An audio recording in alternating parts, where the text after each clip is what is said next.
You are now listening to the Girl Organize That Life podcast.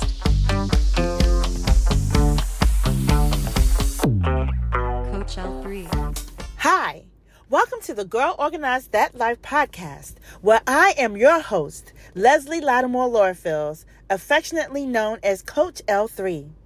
As a mother of 12, who has also served as a senior military officer for nearly 3 decades alongside my husband, I can certainly understand and appreciate who I call the 3C sisters: crazy, chaos, and confusion.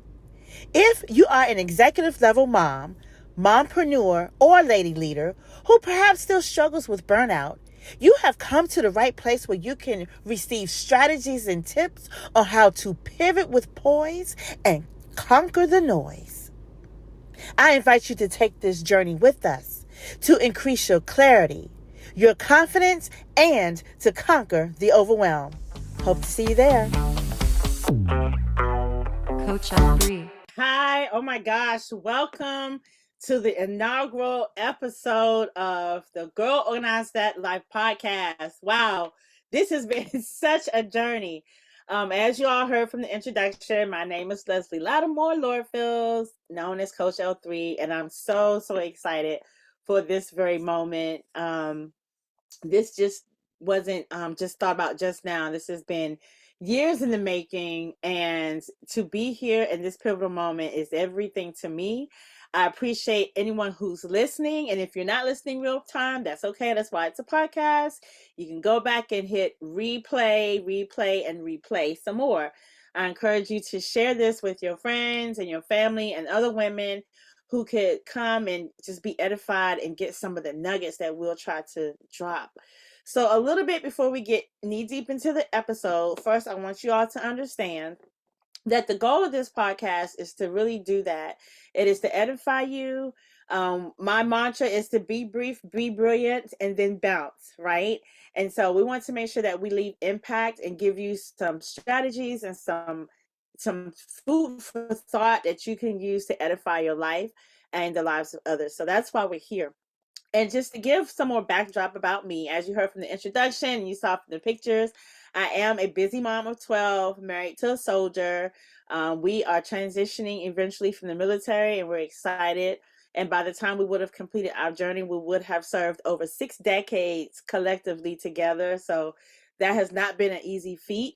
We're excited about that. But with that said, that is how that was the beginning of the genesis of Girl Organize That Life, the company, and now the extension of Girl Organize That Life podcast.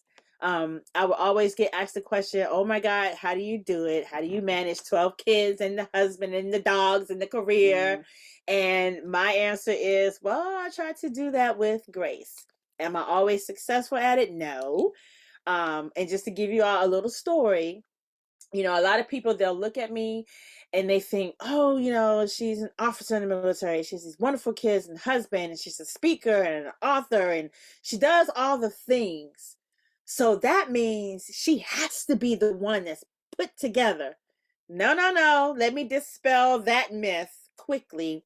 It has not always been that way. There have been days where I have had a happy face on, but inside I was crumbling. And why? Because there would be days I felt like a hamster. I was exerting all of this energy, but I wasn't getting anything done. Or I felt like I had to be everything to everybody, and I had no space for me to just be.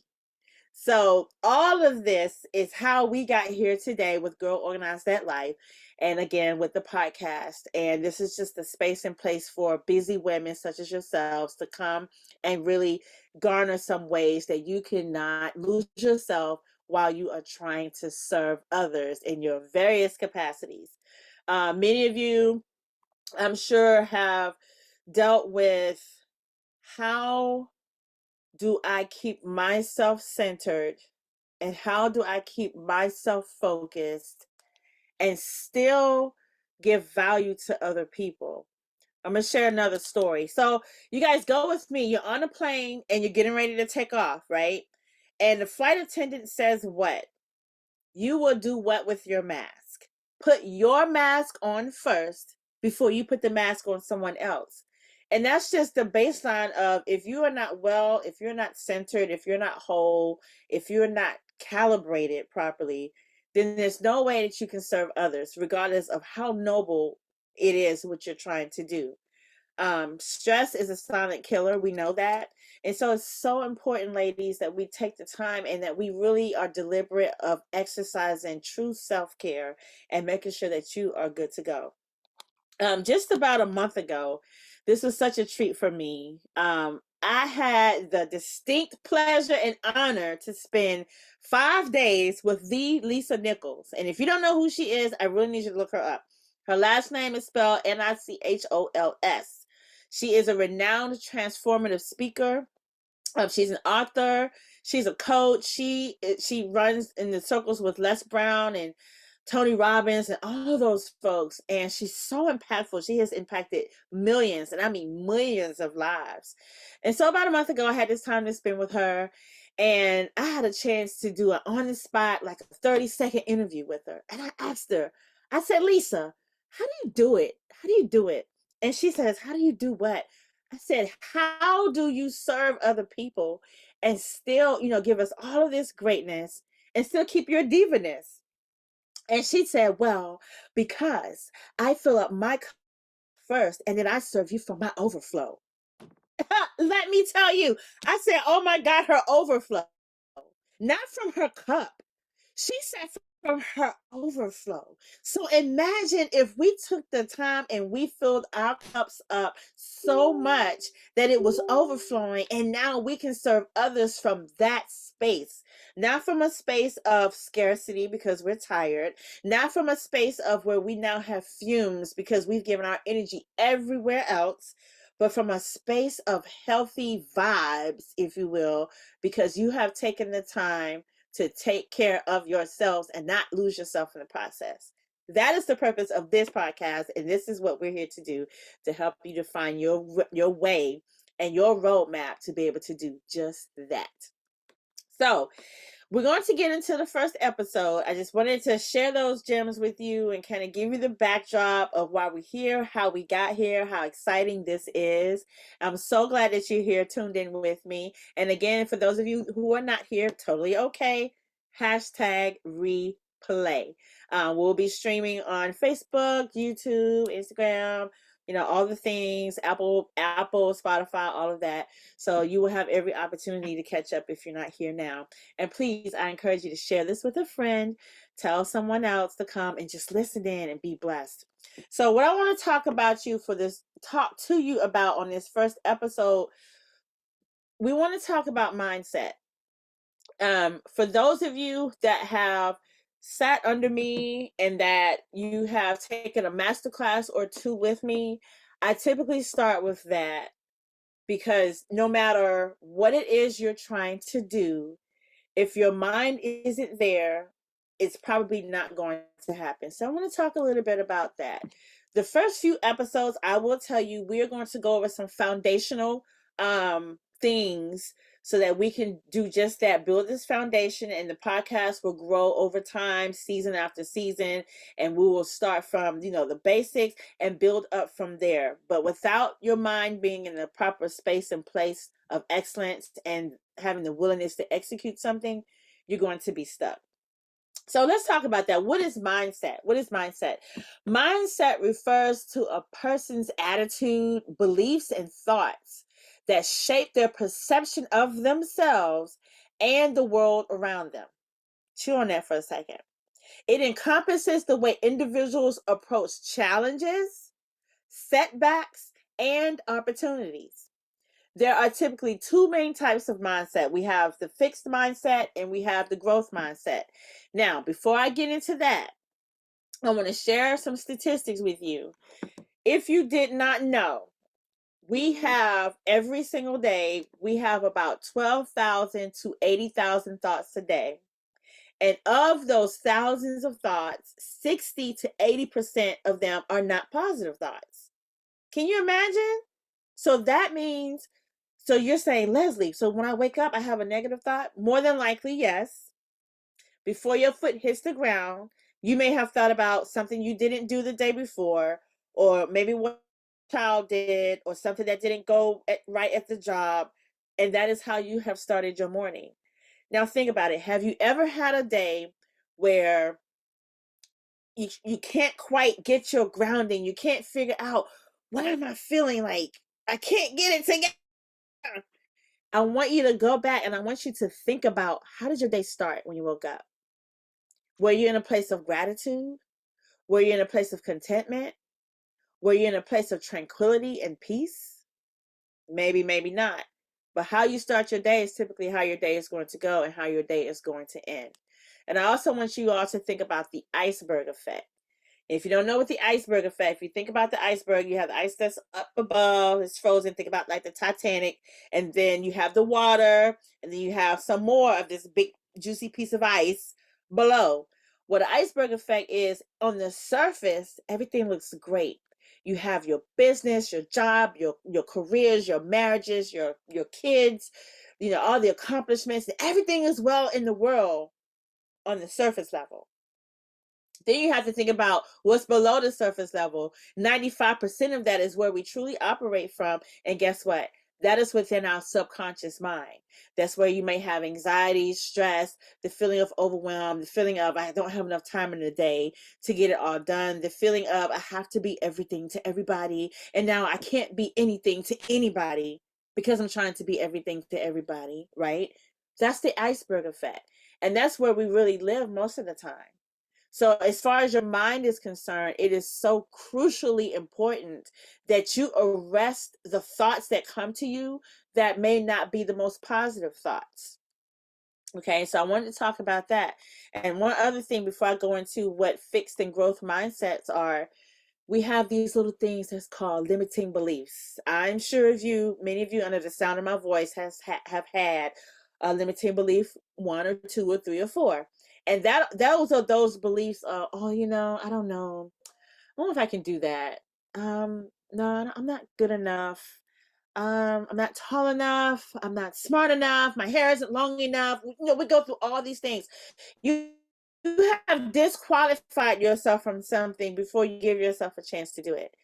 So again, those limiting beliefs, they can be what I like to call ankle biters. The little ankle biters that it may not be a big thing in the moment, but it can become a big thing if you decide to live in that space. So when we're talking about mindset, we're talking about limiting beliefs. We're talking about how you see the world. We're talking about how you approach things. I have two mentors and I live by their quotes. One of which, Joyce Meyer, she doesn't know she's my mentor, but I know she's my mentor, even though I've never met her. But I love her and what she does and what she stands for. She's a woman that's prominent in the Christian community, and I'm a woman of faith, and she's just someone that I choose to follow. But one of the things that she says is, wherever the mind goes, the man follows. And I truly believe that. And this is something that I even preach to my kids. One of my college daughters, even now, when she's going through something and she's having a moment, I'll say, okay, where the mind goes, and she'll complete the sentence, the man follows. And I truly believe that. And I have another mentor of mine who actually is the reason why I have my company.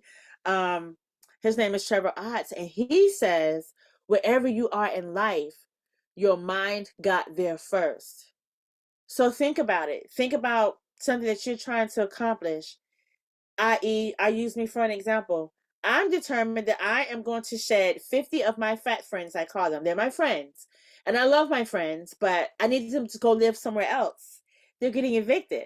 So what does that mean? That means that, okay, Leslie, you have to change not only how you're eating, but what you're eating. You may have to think about the time frame in which you're eating.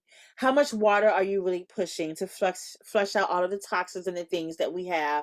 And so I have had to change my mindset and how I conduct my business as it pertains to food. And I'm going to share this with you all because this can apply anywhere.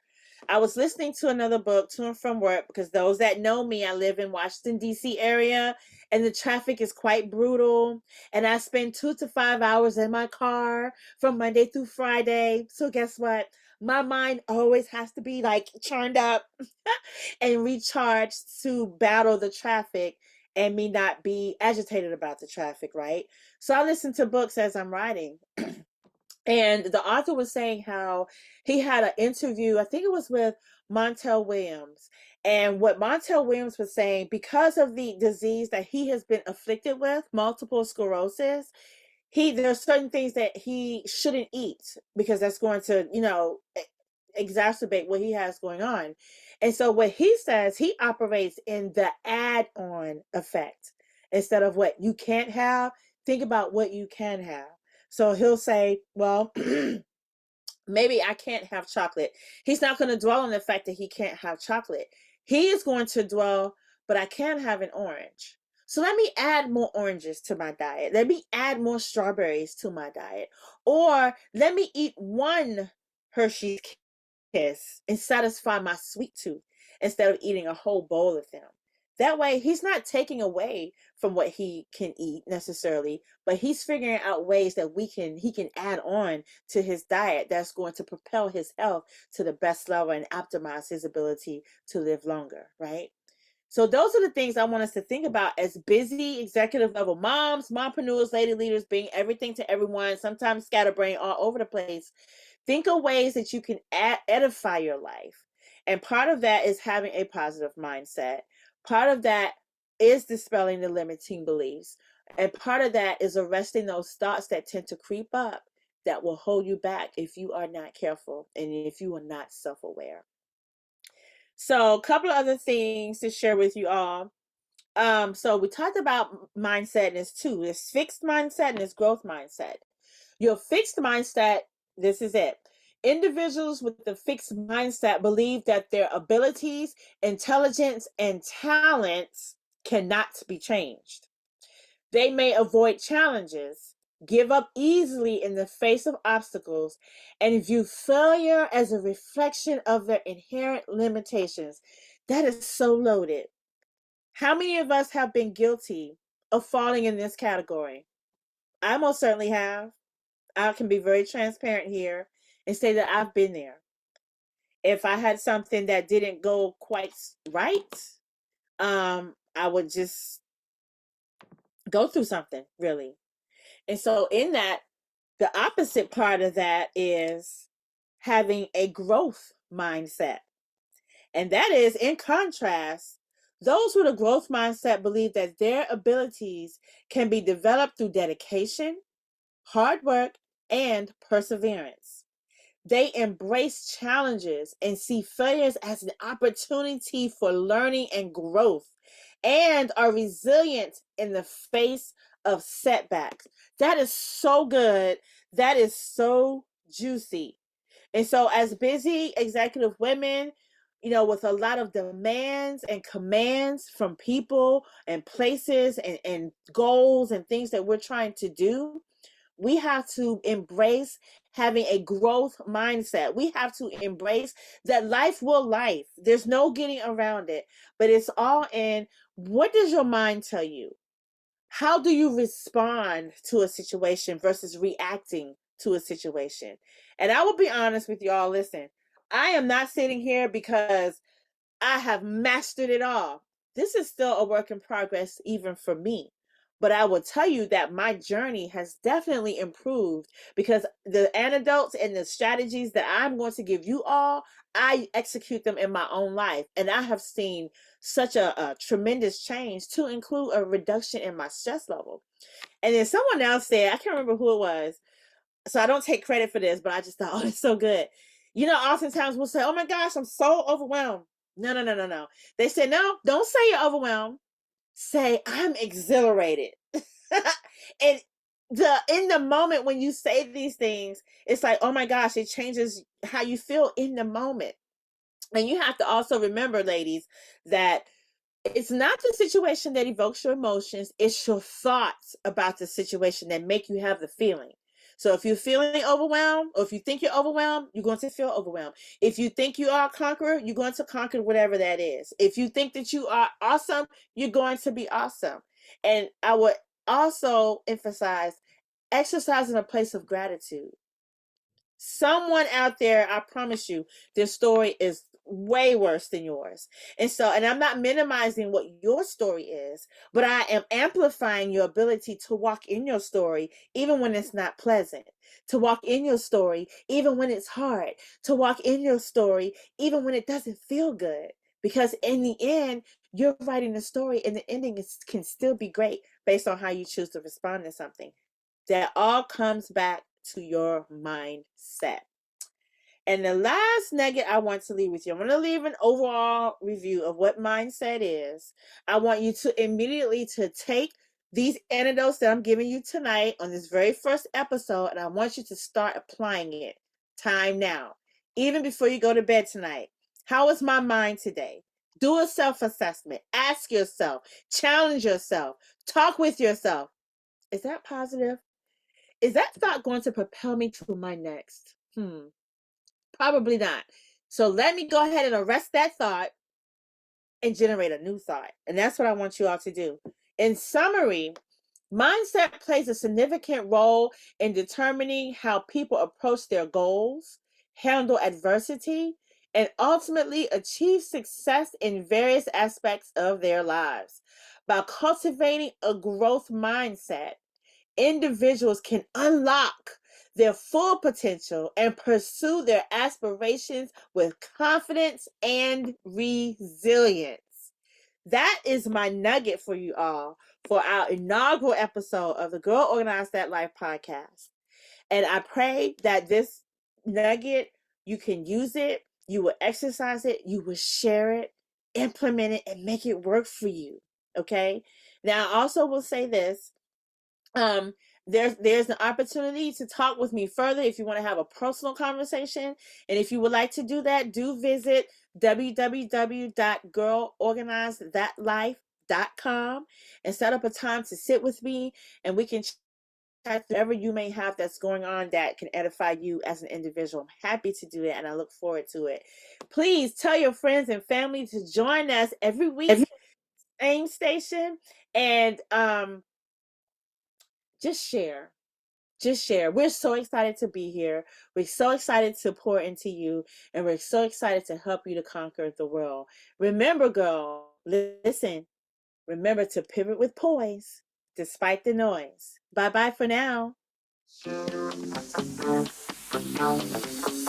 L3.